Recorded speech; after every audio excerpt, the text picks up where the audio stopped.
where we stayed and ate in Taipei last 2023. Hello mga kabiyahe! Ang video na ito ay para sa hotel and food na sinubukan namin sa Taipei last November 2023. So sa dami ng option sa Taipei, medyo matagal-tagal ako nakahanap ng gusto kong hotel. Ang technique ko pala sa paghahanap ng budget hotel ay tumingin ng reviews. Hinahanap ko yung negative reviews kung kaya ko bang matiis.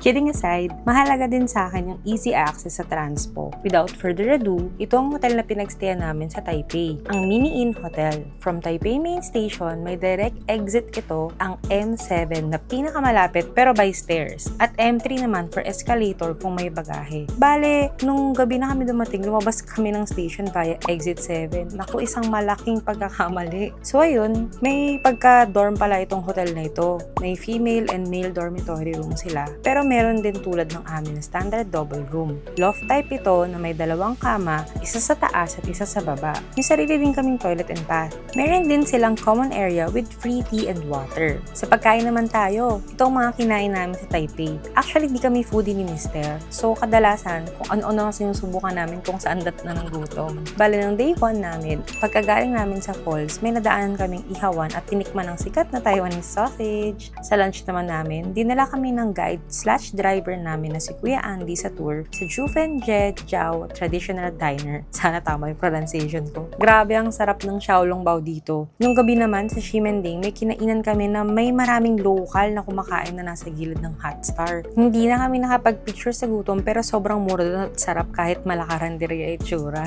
For day 2, nag-lunch naman kami sa Honolulu Cafe sa Zhongshan branch nila. Sa totoo lang, nadaanan lang namin ito nung nag-mall kami. Pero ang sarap nung assorted meat platter at egg tart. Sikat pala ito sa mga locals at taste of Hong Kong classics daw siya. Sa dinner naman, nag-food trip kami sa Rauhen Night Market at ito yung sinubukan namin. Sa last day namin, ang love namin na McDo for breakfast.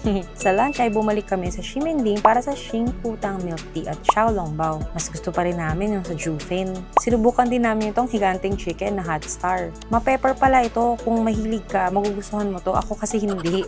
Sa Chili naman, sinubukan namin ang sikat na pork bun. Masarap to. Dami rin nagbebenta nito kahit saan. Ayun lang. Kayo ba, anong mga Taiwan food ang tumatak sa mga trip nyo? Share nyo naman sa amin mga kabiyahe. Salamat sa panonood!